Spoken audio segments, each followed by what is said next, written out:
الله من شرور أنفسنا ومن سيئات أعمالنا من يهده الله فلا مضل له ومن يضلل فلا هادي له أشهد أن لا إله إلا الله وحده لا شريك له وأشهد أن محمدا عبده ورسوله صلى الله عليه وعلى آله وأصحابه ومن اهتدى بهديه واستنى بسنته إلى يوم الدين وسلم تسليما كثيرا أما بعد.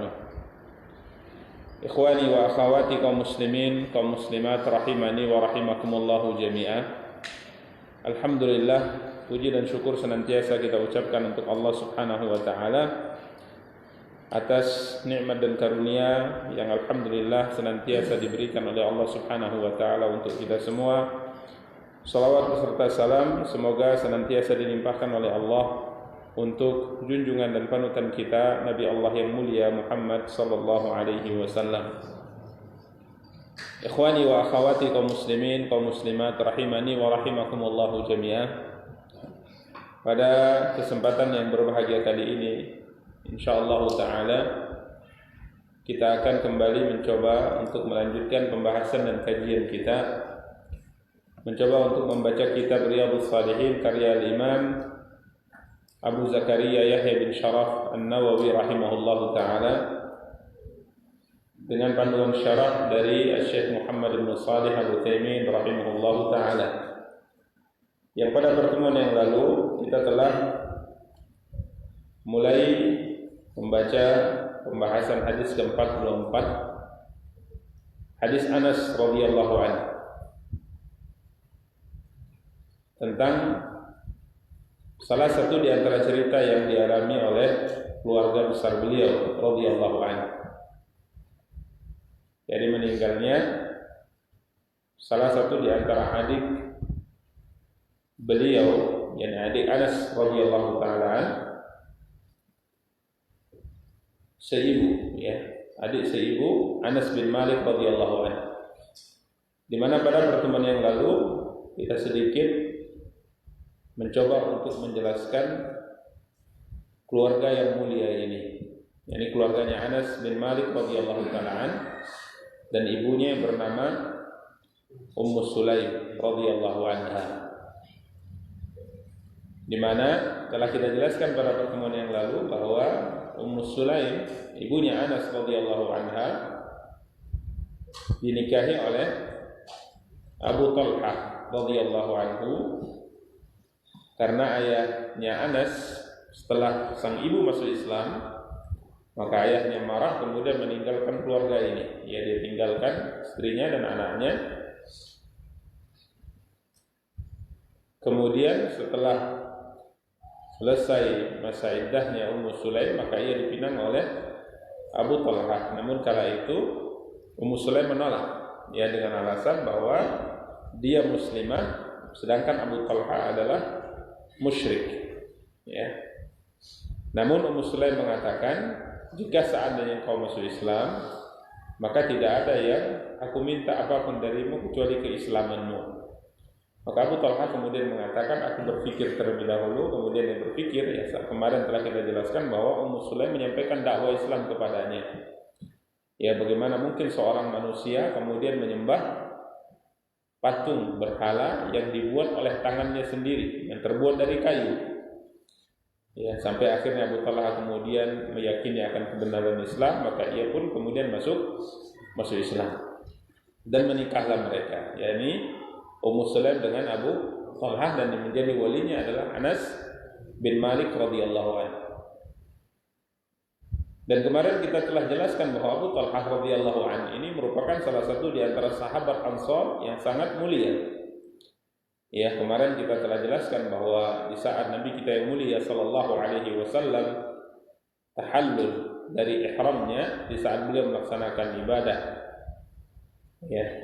Tahallul artinya mencukur habis rambut beliau alaihi salatu wasallam, menggundul kepala beliau. Maka Nabi kita yang mulia sallallahu alaihi wasallam memberikan rambut sebelah kanan beliau kepada para sahabat untuk dibagikan kepada beberapa orang. Nabi SAW perintahkan agar sebelah kanan dari rambut yang dicukur, ditampung, kemudian para sahabat sudah menanti. Ya, mereka ingin mengambil rambut ini untuk tabarruk, untuk mencari berkah dengannya, ngalap berkah. Ya, karena ini bisa. Ya, jasad Rasulullah SAW atau benda apapun yang menempel di tubuh Nabi SAW, maka boleh bagi kita untuk mencari berkah dengannya. Karena jasad para Nabi SAW itu keberkahannya bisa berpindah. Ya, keberkahannya bisa berpindah. Berbeda dengan keberkahan yang lain. Arti keberkahan itu adalah kebaikannya. Barakah artinya kebaikan. Jadi kebaikan yang ada pada jasad para nabi itu bisa berpindah. Sedangkan kebaikan-kebaikan yang ada pada yang lain itu kadang-kala disebut berkah, akan tapi tidak bisa berpindah. Ya, kita contohkan misalnya seorang mukmin itu, semua orang yang beriman itu barakah. Ya, semua kita memiliki keberkahan. Ya, Nabi kita yang mulia sallallahu alaihi wasallam pernah bertanya kepada para sahabat, tahukah kalian suatu pohon yang keberkahan pada pohon tersebut atau kebaikan pada pohon tersebut sama seperti keberkahan yang ada pada seorang muslim.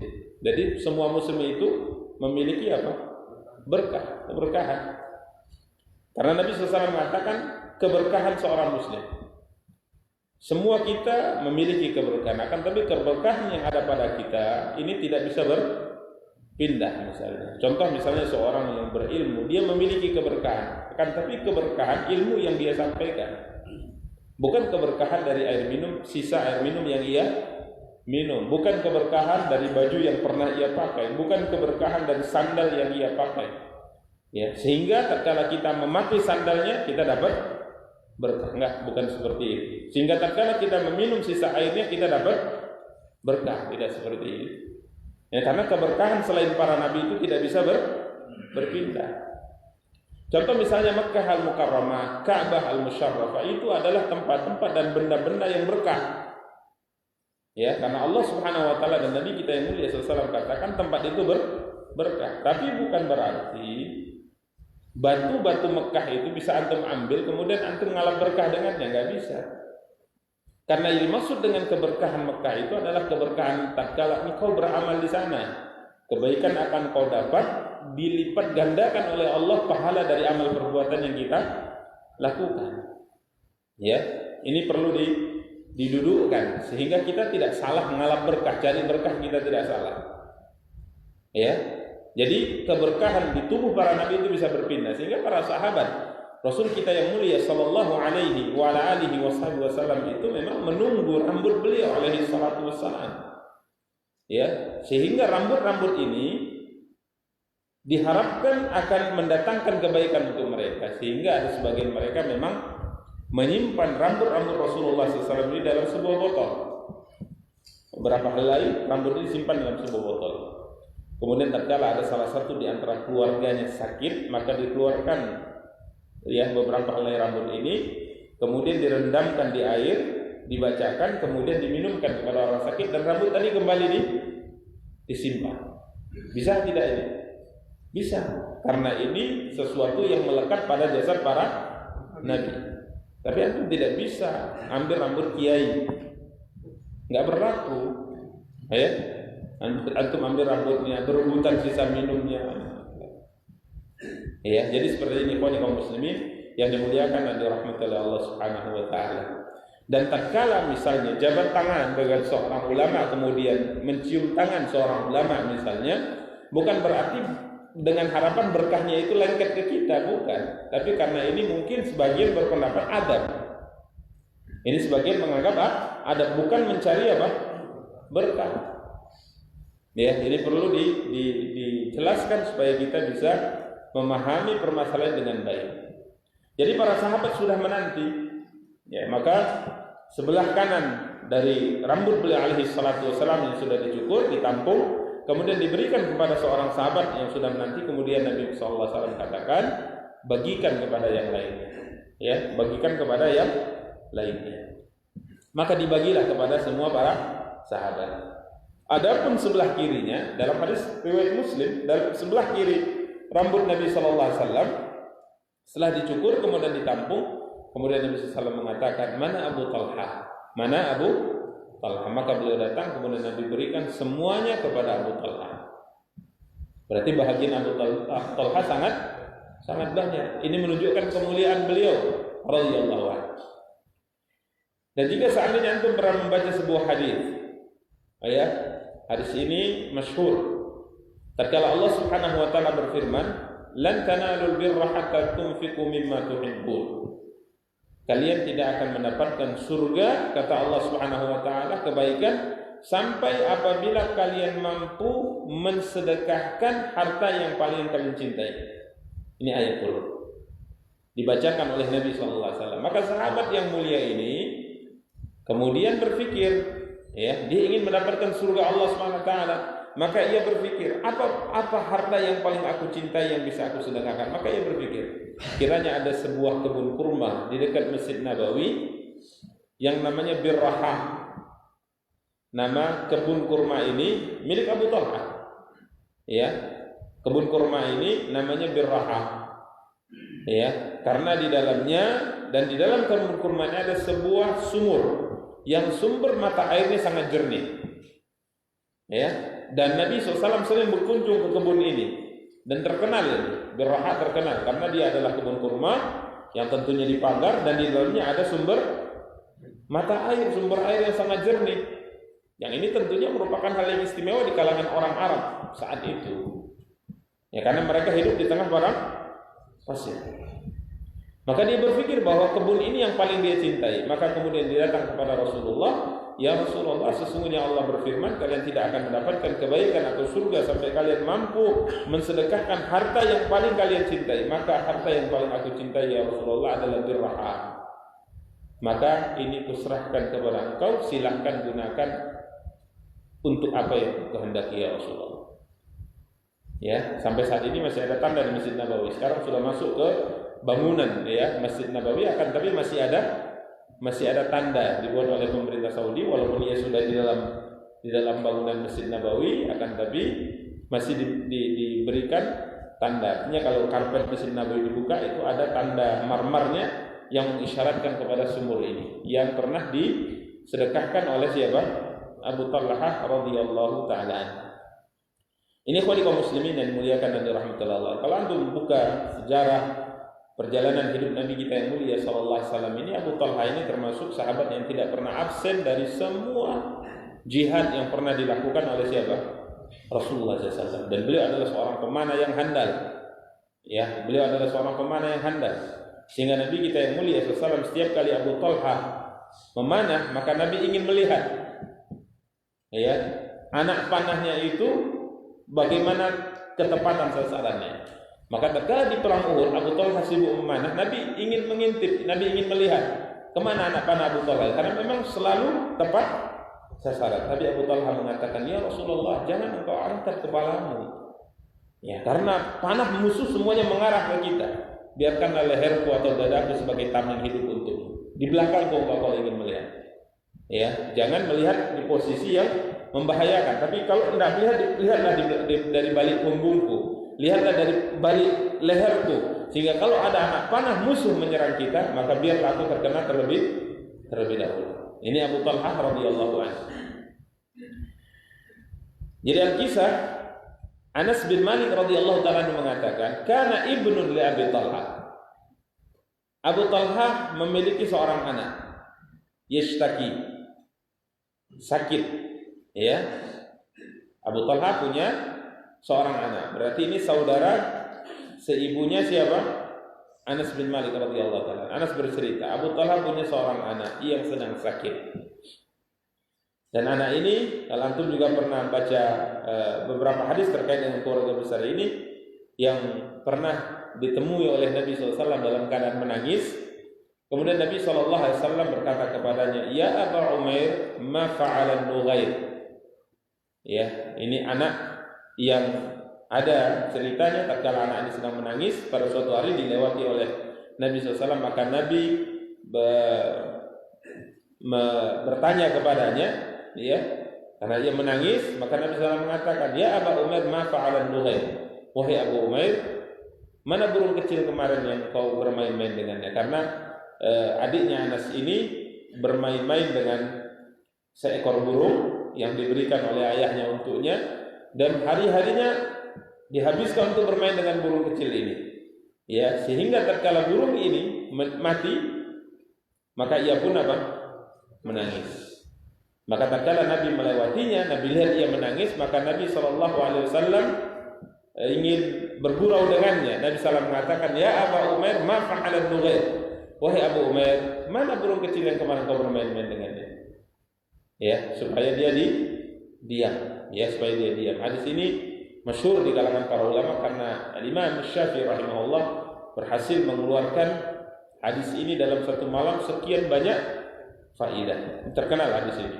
Jadi Imam Syafi'i tidak tidur malam itu, bahkan tidak sholat malam disebutkan dalam catatan sejarah, hanya karena memikirkan ungkapan atau sabda Nabi kita yang mulia SAW, sehingga memunculkan faidah-faidah yang sangat luar biasa. Di antaranya boleh memelihara seekor burung. Nah, ini faedahnya. Jadi kalau antum penggemar burung, silakan pelihara burung, tidak ada masalah. Tapi kasih makan. Apakah harus dikasih pasangan hidup? Terserah antum. Terserah antum. Ya, terserah antum. Sebagian mengatakan harus. Ya, coba antum bayangkan kalau antum dikurung, tidak di penjara, tidak punya pasangan, gimana perasaannya? Itu kan manusia.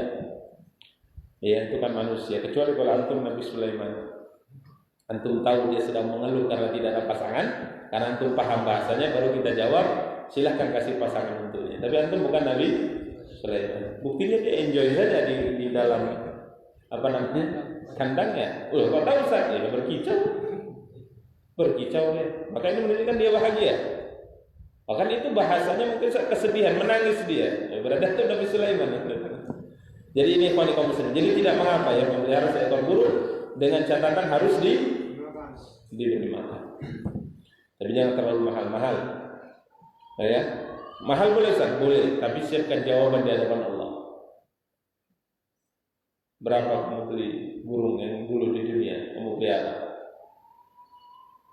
150 juta ya Allah. Pertanggung jawabannya gimana? Habis itu. Ya. Habis untuk berbangga-bangga saja ya Allah. Karena rata-rata kan berbangga-bangga saja. Makanya hati-hati. Tapi secara hukum asal boleh, ya, secara hukum asal tidak mengatur. Tapi ya persiapkan jawaban, ya, persiapkan jawaban di hadapan Allah Subhanahu wa taala. Jadi anak ini yang sakit, kata Anas. Fa kharaja Abu Talha, maka Abu Talha pun keluar. Fa qubidha as-sabi. Maka anak ini meninggal. Ya. Anak ini meninggal. Kita gabungkan ya dengan riwayat yang kedua karena ada redaksi yang berbeda yang disebutkan oleh Imam Muslim dalam riwayatnya.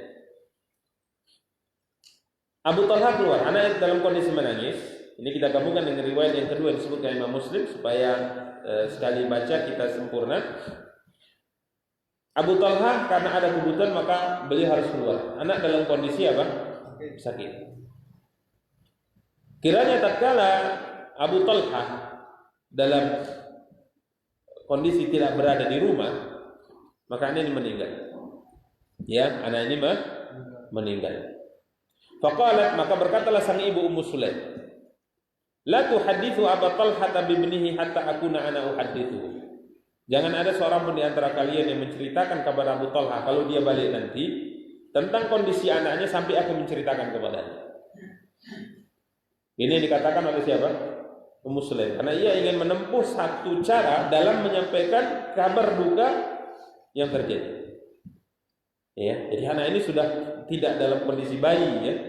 Mungkin kalau dalam kondisi bayi meninggal dia menyedihkan, akan tapi ini tidak sama dengan tatkala ia meninggal dalam usia 2 tahun atau 3 tahun. Tentunya kesedihan lebih dalam, lebih luar biasa, lebih berat. Maka Ummu Sulaim mengatakan jangan ada seorang pun di antara kalian yang menceritakan kepada Abu Talha tentang anaknya yang meninggal sampai aku menceritakan kepadanya. Fajaa, maka Abu Talha pun pulang. Sore hari pulang. Ya, sore hari pulang. faqarrabat ilaihi asya'an fa'akala wa syariba summa tasanna'at lahu ahsana ma kana tasanna'a qabla dhalika fawaqa'a biha.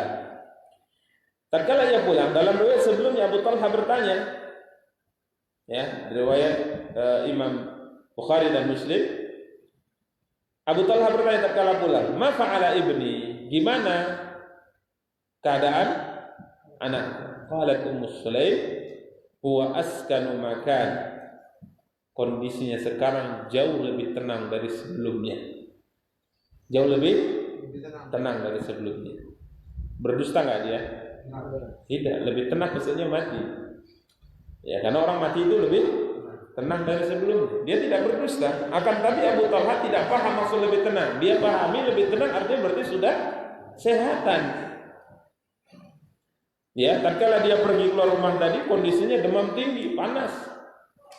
Ya, maka tatkala pulang dia katakan lebih tenang. Oh, berarti alhamdulillah dia dalam kondisi sehat. Coba antum perhatikan ketegaran dari seorang wanita ini yang sangat luar biasa. Susah cari wanita seperti ini. Tegar. Apa yang menyebabkan dia tegar? Keimanannya dan ketakwaannya kepada Allah luar biasa. Bagaimana jiwa itu bisa dirubah karena iman, dirubah oleh iman. Jiwa itu dirubah oleh ketakwaan seseorang. Ya. Karena iman dan ketakwaannya ia bisa memiliki jiwa yang tenang dan tegar seperti ini, yang banyak lelaki yang tidak mampu mencapai tingkat ini. Ya, padahal wanita itu dari kesabaran itu jauh lebih apa? Lebih lemah daripada seorang lelaki. Tapi iman merubah. Ada seorang wanita namanya Khansa, terkenal juga dalam sejarahnya. Seorang syair terkenal. Tatkala saudaranya meninggal, sebelum dia masuk Islam, saudaranya meninggal, ya, maka ia menangisi saudaranya selama 1 tahun. Hari-hari datang ke kuburan menangis, sampai dia mengatakan, kalaulah bukan karena banyak orang yang aku tahu menangisi saudaranya atas kematiannya, maka niscaya aku akan bunuh diri. Apa maksudnya? Dunia ini, tatkala kita ditimpa musibah, satu musibah, kemudian kita melihat orang ditimpa musibah yang sama sebagaimana menimpa kita, kira-kira musibah kita ini makin berat atau makin ringan? Saya ulang pertanyaan. Kita ditimpa musibah berat di dunia ini, ya, ditimpa musibah yang sangat berat. Mungkin musibah yang seperti ini tidak pernah menimpa kita sebelumnya. Beratnya luar biasa, sedihnya luar biasa. Tapi kita lihat ada orang yang musibahnya seperti itu juga. Kira-kira gimana? Makin ringan. Ini pasti makin ringan. Ya, ini pasti makin ringan. Ini tabiat dunia. Yang tabiat seperti ini tidak kita dapati nanti oleh penduduk neraka di akhirat. Padahal mereka disiksa dalam kondisi dia tahu ada orang yang disiksa seperti siksaan dia, ya, akan tapi dia merasa siksanya itu adalah siksa yang paling berat. Itu siksa neraka. Beda dengan dunia, ya, beda dengan dunia. Maka Khansa ini tatkala saudaranya meninggal, dia mengucapkan kata-kata yang sangat luar biasa. Hari-hari menangis, mengucapkan kata-kata syair. Namun setelah dia masuk Islam, tatkala terjadi perang Qadisiyah di masa Umar bin Khattab radhiyallahu an, maka dia memotivasi 4 orang anaknya untuk berangkat berjihad. 4 orang anaknya untuk berangkat apa? Berjihad. Berangkatlah kalian berjihad. Karena dunia ini adalah tempat yang fana, tempat yang fana. Akhirat adalah kekal abadi. Maka berangkatlah ke-4 anaknya, dan ke-4-empatnya syahid di medan perang. Di perang Qadisiyah, syahid di medan perang. Maka tatkala selesai perang, orang-orang datang mengkhabarkan kemenangan kaum muslimin kepada penduduk Madinah dan juga kepada Khansa. Namun mereka mengatakan, akan tetapi ke-4 anakmu semua syahid. Coba lihat perbedaan sikap. Dulu sebelum dia masuk Islam, tatkala dia tahu saudaranya meninggal, 1 tahun dia menangis, 1 tahun dia mengucapkan bait-bait syair yang sangat luar biasa. Tapi setelah dia masuk Islam, diberitahu kepadanya bahwa 4 anaknya meninggal. Dia mengatakan, aku tidak tahu apakah kalian mengucapkan belasungkawa atas meninggalnya 4 anakku, atau kalian menyampaikan kepadaku kabar gembira. Semoga aku bisa dipertemukan oleh Allah dengan mereka di surga. Titik, sampai di situ saja diucapkan. Jadi iman itu merubah watak tabiat seseorang. Ketakwaan agama itu merubah watak tabiat seseorang. Makanya kalau seandainya kita ingin menjadi orang baik, maka kembalilah ke agama. Kembalilah kepada iman, kembalilah kepada Islam, kembalilah kepada ketakwaan kepada Allah, maka Allah pasti akan berubah, ya, watak dan tabiat kita. Karena memang yang bisa merubah hati manusia hanya Al-Quran. Yang bisa merubah hati manusia hanya agama. Makanya orang kalau sudah jauh dari agama, maka Allah Subhanahu wa taala katakan hatinya bahkan lebih keras dari batu, kata Allah. Lebih keras dari batu. Padahal batu itu, kata Allah SWT, ada yang terbelah kemudian mengalirkan air. Batu itu ada yang jatuh karena takut kepada Allah Subhanahu wa taala. Ini luar biasa. Ya, ini kaum muslimin dan muliakan dan rahmatullah. Jadi Ummu Sulaim memiliki sifat yang luar biasa. Ini karena keimanannya. Ya, kemudian qarabat ilaihil asya. Karena dia sudah pesankan, jangan ada yang menyampaikan berita kematian anak Abu Talha kecuali aku. Maka disebutkan dalam riwayat, fatasanna'at faja'a faqarrabat ilaihi asya'an. Maka dihidangkanlah makanan asya. Asya itu makan malam yang biasa dikonsumsi oleh mereka antara maghrib dengan isya. Jadi makan malam terlarang tidak? Tidak terlarang. Jadi terserah mau makan malam tidak apa-apa. Ada sebagian takut makan malam. Yang terlarang itu berlebihan. Nah itu terlarang. Makan malam tidak ada masalah. Maka ada istilah dalam istilah hadis asya. Asya itu adalah jamuan malam yang dimakan antara maghrib dan isya. Ya, karena ada sebagian mengatakan kalau setelah jam 5 itu tidak boleh makan lagi, ya, tidak boleh makan lagi. Ya mungkin sebagian orang seperti itu, tapi hukum asalnya tidak mengatur. Yang dilarang itu berlebihan. Kemudian dihidangkan makanan malam kepada Abu Talha, fa'akala wa syarib, maka dia makan dan minum. Summa tasannat lahu ahsana makana tasanna'a qabla dzalik. Kemudian Ummu Sulaim berdandan. Ya, dengan dandan yang baik yang melebihi akan dandan sebelumnya. Luar biasa ya. Sifat yang tegar. Ya. Kemudian fawaqa'a biha. Maka kemudian terjadilah hubungan suami istri.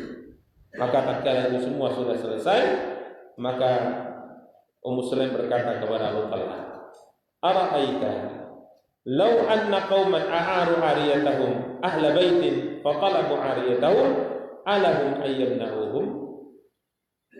Ya, hai Abu Talha, apa pendapatmu jika seandainya ada satu kaum meminjamkan satu barang pinjaman kepada orang lain, kemudian orang yang meminjamkan ini memintanya dari mereka, apakah boleh orang yang dipinjami menolak untuk mengembalikan pinjamannya kepada pemiliknya? Pertanyaan antum juga bisa jawab. Cuman yang luar biasa ini metode dia dalam menyampaikan kabar kematian anaknya. Ini bukan anak tiri. Ya. Kalau anak tiri sih maklum. Ini anak kandung. Artinya ini adalah anak kandungnya Abu Talha dari hasil pernikahannya dengan Ummu Sulaim. Jadi ini anaknya sendiri, darah dagingnya sendiri, bukan anak bawaan Abu Talha. Ini kaum muslimin yang muliakan dan dirahmati Allah. Jadi apa pendapatku jika seandainya ada satu kaum meminjam satu pinjaman, memberikan pinjaman kepada orang lain, kemudian pemilik barang memintanya, apakah boleh yang dipinjami menolak? Siapa pun akan mengatakan lah, maka kita mengatakan ya tidak boleh. Itu kan hak mereka. Tatkala mereka memintanya kembali, yang berikan, tidak boleh menolak. Maka Ummu Sulaim mengatakan, maka kalau demikian faktasib ibnaka, mohonlah pahala atas wafatnya anakmu. Karena anakmu, secara tidak langsung dia mengatakan, anakmu ini pinjaman dari siapa? Allah. Siapa pemiliknya? Allah. Hari ini anakmu telah diambil oleh pemiliknya. Sabar, nggak boleh lawan, nggak boleh nolak. Berlapang dada. Fawadib. Maka Abu Talha pun marah besar kepada istrinya. Dia mengatakan, taraktini hatta idza talaqtu summa akhbartini bibni. Engkau tidak menyampaikan berita akan meninggalnya anakku sampai tatkala aku sudah najis seperti ini, artinya sudah junub seperti ini, baru engkau kabarkan. Marah Abu Talha. Ya. Maka akhirnya pun besoknya malam itu dikebumikan. Ya, malam itu dikebumikan karena memang di sana biasa mengebumikan malam hari. Tapi antum coba di sini.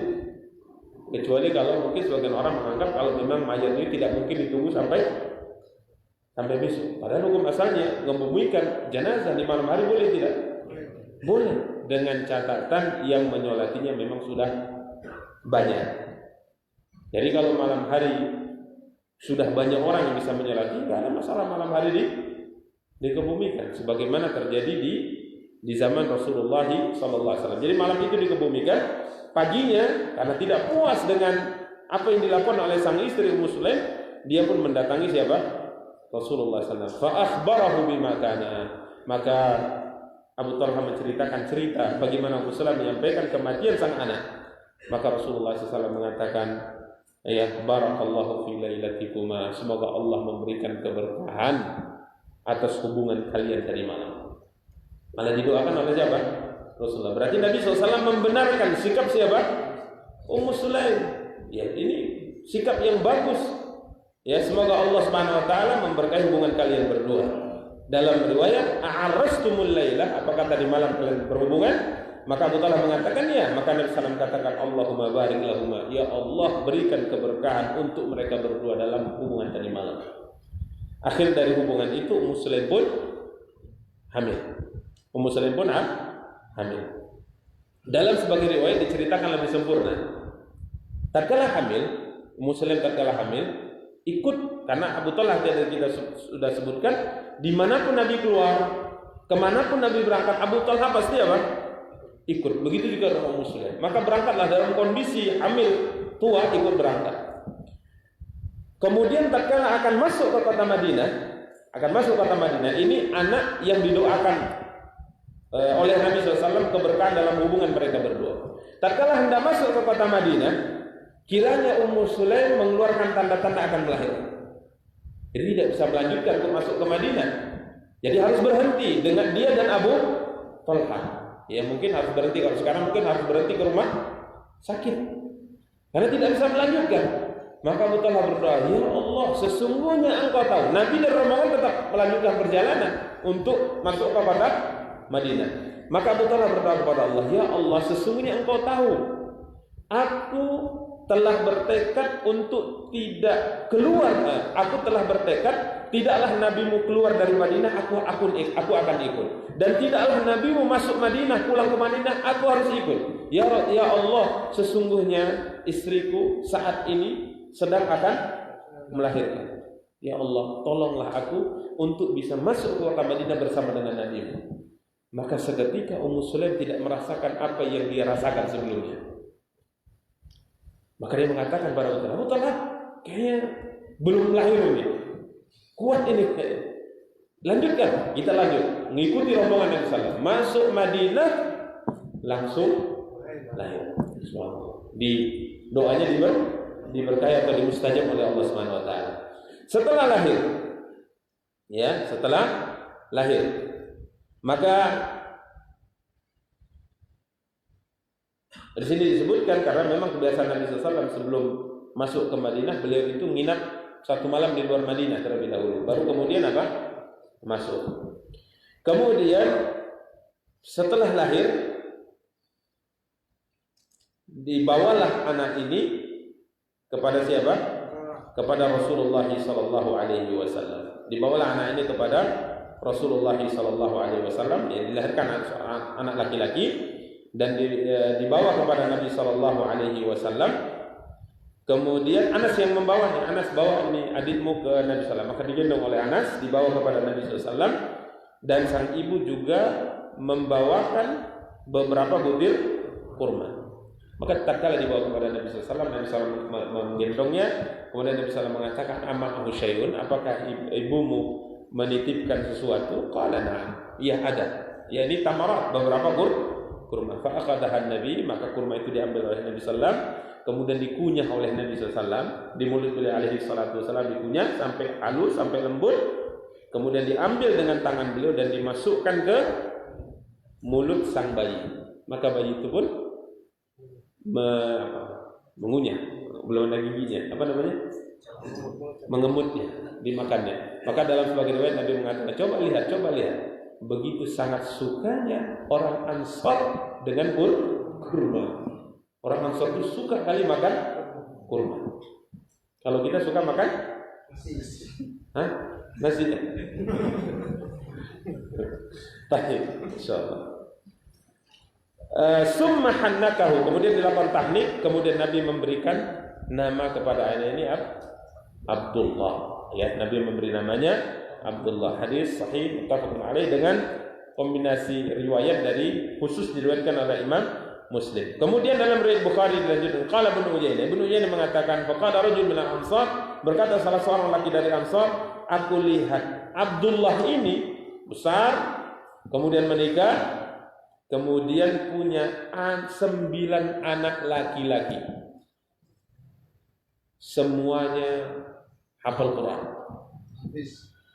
Qara'ul Quran ini baca Quran, tapi maksudnya adalah hafal Quran. Yani anak-anak Abdullah yang dilahirkan, yang doakan keberkahan oleh Nabi SAW tersebut, ini memang betul-betul berkah. Sehingga setelah dia besar, dia menikah, kemudian lahir dari pernikahan mereka 9 anak laki-laki, semuanya hafal Quran. Masya Allah, 9 anak laki-laki hafal Quran. Ini baru luar biasa ya. Kadang kita banyak anak semuanya nggak hafal Quran. Cuman banyaknya menang ya. Ya banyaknya menang, tapi kualitasnya kurang. Ini subhanallah, 9 anak laki-laki semuanya hafal Quran. Ini ikhwani kaum muslimin wa akhwati kaum muslimat yang dimuliakan dan dirahmati oleh Allah Subhanahu wa taala. Hadis Anas tentang cerita meninggalnya adik seibu beliau, ya, bernama Abu Umair. Berapa menit lagi? 2 menit lagi, nggak cukup ya. Kita mungkin cukupkan sampai di sini. Insyaallah beberapa faedah terkait hadis yang mulia ini akan kita bacakan pada pertemuan yang akan datang insyaallah taala, terkait dengan misal tahnik ya. Tahnik istilahnya yaitu memberikan kurma pertama kali kepada anak yang baru lahir. Ini sebenarnya kedudukan hukumnya bagaimana? Ya, kedudukan hukumnya bagaimana? Kita akan jelaskan. Karena ada 2 ulama berpendapat berbeda dalam masalah ini, mengatakan ini kekhususan siapa?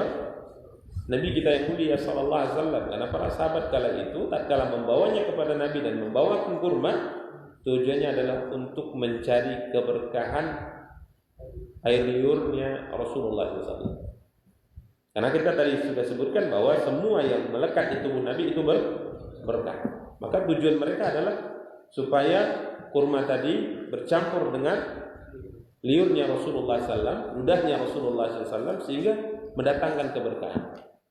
Ya, sampai ada seorang sahabat tatkala Nabi berbekam, kemudian diperintahkan untuk membuangnya, dia malah menelannya. Ya, Nabi SAW sampai ingatkan, kenapa? Boleh buang. Dia diam saja. Rupanya ada sebagian diminumnya. Ya, maka kemudian Nabi SAW mengatakan, sebenarnya Allah haramkan jasad yang di tubuhnya bercampur dengan darahku dari api neraka. Masya Allah. Allah haramkan jasad yang di tubuhnya telah bercampur darahku dari api neraka. Nah, luar biasa. jasad Nabi. Tapi jangan antum pakai, sudah kita jelaskan, di jasad seorang wali kah dia, tuan guru kah dia, apalagi ustaz. Ya, nggak ada keberkahan seperti ini. Sehingga antum jangan sibuk-sibuk ya. Soalnya ini berkah nggak ada di Islam kan. Apalagi dari seekor sapi, ya nggak ada berkahnya itu sama sekali. Ustaz saja nggak ada berkah, tuan guru saja nggak ada berkah yang seperti ini maksud saya. Apalagi selain itu. Wallahu taala alam. Kita cukupkan. Insyaallah kita lanjutkan pada pertemuan yang akan datang. Subhanakallahumma bihamdika asyhadu an la ilaha illa anta astaghfiruka wa atubu ilaika. Wassalamualaikum warahmatullahi wabarakatuh.